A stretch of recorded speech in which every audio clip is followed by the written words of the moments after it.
Well, hello there. You have messed up your electronics and ended up at Mr. E's, Mysteries and Magics. So you might as well stick around for the video. All right, in this video, I will be teaching you something that I'm very proud of, actually. Came up with this on my own. I have shown this move to a number of magicians. I have looked in many books and checked out many videos. The magicians have all said, no, we've never seen this before. I can't find any reference to anything like this anywhere. So I am taking credit for this myself, and I'm going to call this the Enderlin Exchange. Yes, Enderlin is my last name. I don't have all that big of an ego, but ever since I was a little kid, I thought, hey, it'd be kind of cool to have something with your name on it so that when you're gone, you get a little bit of immortality. You leave behind a legacy. And at the rate I was going, I thought maybe, my best bet would be the first person to die of some dread disease. But then COVID came along, and I haven't even gotten that, let alone the first person to die of it. So that's out the window. And I realized, hey, you know what? Having a magic move, a sleight of hand move, named after yourself is sure a lot better than a dread disease. So I call this the Enderlin Exchange. If you use this and teach it to other people, I would really appreciate it if you called it that. If I find out maybe that it is not quite as original as I thought, then I'm going to take credit for trying to publicize it. And a lot of times, that's what these things get named after, the people who kind of publicize it. So this is the first time I'm showing it in public, and I hope you enjoyed. For those of you who are interested, I'm using the Richard Turner decks from Bicycle. They are traditionally cut. They're cut a little thicker than the standard Bicycle deck. They're excellent for card manipulation like Richard does.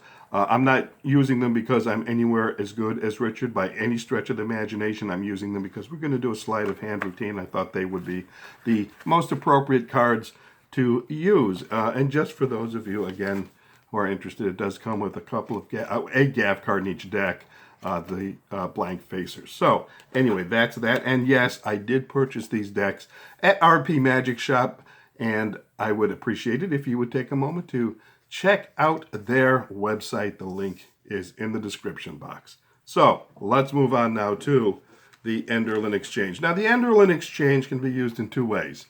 It can be used as a card control, which is what I will show you first, and it can be used as a color change. So it's a little bit versatile, a little bit versatile, and you can do it any way, in any particular routine that you want, is what I'm trying to say here. So let's get down to it. Let's start with it as a card control, because that's kind of the basis of it. All right, so the card that we were working with in the Three Hearts effect, obviously, is this one here. So we will assume that this is the card that the spectator, the participant, has chosen. It doesn't matter how you get them to pick a card. It can be a free choice. It can be a force. In the Three Hearts effect, of course, it was a force, but you can do any particular choice thing that you want to do. It doesn't have to be a force. It can be a free choice. It all depends on where you're going to go, what trick you're going to do after you've done the exchange. All right, so whatever your routine is, don't worry about it. Just have them pick a card. The mechanics of it are, when I use it as a card control, I often let the spectator themselves put the card right on the top of the deck. Okay, that way there's no question it's on the top of the deck. Now, what you do is you push the card forward so that there's about a 3/4 of an inch overlap here. Okay, and what you do is you now just square off the deck, and the top card becomes the whatever card was second, in this case the 4 of clubs. There's the 3. Okay, so what did I do? Well, you've got the card up here like this. You've got your 3/4 of an inch overlap. I hope you can see that on the camera. All right, about a 3/4 of an inch overlap. You may want to experiment with this a little bit. I found that much more than 3/4 of an inch or much less, it's hard to do. You tend to mess it up. but you may want to experiment and see what works good for you. And the maneuver is simply basically what your thumb. And you're going to push the second card back. And when you feel it clear the top card, you simply take your 4 other fingers and just square the deck off. You can actually, once you get used to it, you can actually finish the move as you're turning the cards back down toward the spectator. So it really looks like all you're doing is squaring off the deck. And bingo, there's the 4 of clubs, and there is the 3 underneath. That's the exchange. That's all it is. One friend of mine I showed that to said, wow, that looks like a backward Erdnase color change. And he was very perceptive because the Erdnase, the standard Erdnase color change was indeed the inspiration for this, but I did it in a little bit different way. So that's the background. Now, just to show you, I'm going to use the blank facer for the blue so you can see how the situation works, how the mechanics of it work again. All right, so there's the, go back to the 3. Okay, so there's the chosen card, forced or free choice. You have them put it on the top. You move it up so that you can see that there's about the 3/4 distance here. All right, right there, and you know, about what, 1.5 inches, 2 inches, whatever that is, hanging off the bottom. And then you push down with your thumb. Here you can feel it clear the first card, and then just put the 2 of them together. Boom, like that. Now, of course, you're not doing it from that angle. You're doing it from this angle, so they can't see what your thumb is doing. Okay, got that? So that's how it works. That's the exchange. A simple thumb move. Boom. All right. Let's see if I can do that for you one more time, so that you can see the thumb in better perspective. See that? Boom. That's all there is to it. Then you just, of course, you're going to square it off with your fingers, and they have no idea what you've just done. You've done it right in front of their face, and they can't see it. So that is the standard exchange as a card control. So what do you do with it when you've done the control and you've got you've done the exchange, you've got their card on the second, you've got position, you've got this indifferent card on the top? You can do something like this. This is what I do, okay? They pick their card, I let them look at it, and I say, okay, put it on top of the deck, and they put on the deck themselves, and I say to them, I want you to take another look at your card. This gives me an excuse to push it up to the position that we need to start in. So I want you to take another look at your card because you don't know the number of people I have who forget their card. Now, just between you and I, that number is 0. Right? I've been very lucky. I've never had anyone completely forget anyway what card they chose. Of course, the participant is thinking, well, there's probably 5 or 10 people who've done that. But I'm not lying to them because they don't know that the number is 0. They're thinking it's something else, but that number is 0, and they don't know that. So that gives me the excuse to push the card up into the exchange position. All right? I hold it up and say, now that is your card, right? Yes, that's my card. Okay. So I'm going to, you do the exchange, and again, I did it a little bit open so you could see it, but you're going to do it more like this and hide it. And then I say to them, all right, take the top card and double check once again that that's your card. And of course, it won't be. And they're going to look at it and say, well, no, that's not my card. All right, so you hang on to that for a second. Hold on to that. Now, is this your card? And I think you can see what I did there, all right?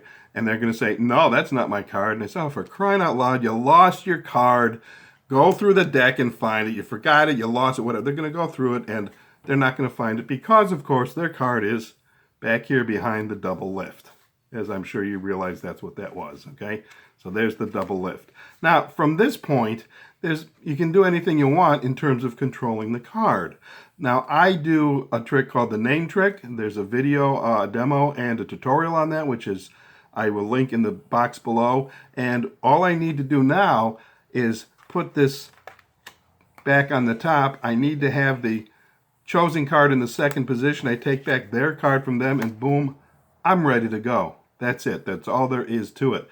I don't need anything else. I can go right into the name trick to find their card. You can do whatever you want. If, for instance, you want to go into a trick that requires the card to be on the top, you simply take this card back from them and put it somewhere in the middle of the deck. Boom, your card's on top, and there, from there you can control it to the bottom or wherever you want it to go. All right, so that's the Enderlin exchange as a card control. Now, before we do the color change part of it, I do want to talk about angles. The big flaw of this particular move, and I will admit it is a big flaw, are the angles. And there are two different kinds of angles you need to be aware of. First, there's the standard angles. You obviously cannot have someone on your side or behind you because they will see your thumb, going up and down like this and doing the move. So you can't have people on the side or behind you. So that's the first angle. You have to have the people all in front of you, just like on a snap color change kind of thing. That's angle number one. But angle number two, if you have never ever done your magic, practiced your magic in front of a mirror, this is a good object lesson for you. I came up with this and I was doing this straightforward up and down like this.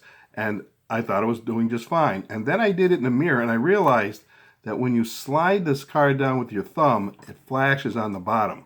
So what do you have to do? You have to change the angle. See that? See how it disappears? All right, I'm going to square up the deck just a little bit, kind of messy here. So yeah, so if you do it straight up and down, they'll flash. You turn it this way, you can do whatever you want. You'll never see it. 30 to 45 degrees. Let me show that to you in a cross section, okay? This is your participant's face right here. This is the deck of cards directly at them. If they are perfectly parallel, you're going to flash down here. So you need to tilt the cards this way, 30 to 45 degree angle to their face. Okay, that's how it works. And that way you can use your fingers to hide what this is doing at the top of the deck, and you will not flash the card at the bottom of the deck. And this will also hide, your fingers will also hide the flip-flop of the two cards. All right, so be aware of that. Now, when it comes to a color change, things are a little bit different because you cannot start with the card that you're going to change to into the deck. You have to have it hidden away somewhere. And in that case, you have to create some sort of misdirection. I'm not going to get into that now. You can use any kind of misdirection you want, again, based on whatever routine you're doing. When you watch my tutorial video on the Three of Hearts effect, I will explain how I do the misdirection for that particular effect. But you do need to create some sort of misdirection. Let's say, for instance, that you have them looking at their card or whatever, and while they're doing that, you sneak this out from wherever you have it hidden, and you slip it to the top of the deck and keep your hand in a wrist kill position. All right. Now, obviously, you cannot have the participant put the card on the top of the deck because you're flashing the color change. So you have to take the card, and however you want to discuss it, you put it on the top of the deck like this, just like right into the position for the exchange. All right. But again, you're not going to show them that. You're going to show them this. And you go into whatever you want to do and whatever your routine is. And from that point, you simply do the exchange. Boom. And you say, like I did, what color did you think the back of the card was? And red, no, it was gold, blah, blah, blah. However you want to do that, you create a color change. And it's extremely effective because they can't see you do anything. You're doing it right in front of them. And to them, it looks like pure and utter magic. And that's exactly what leaves them baffled.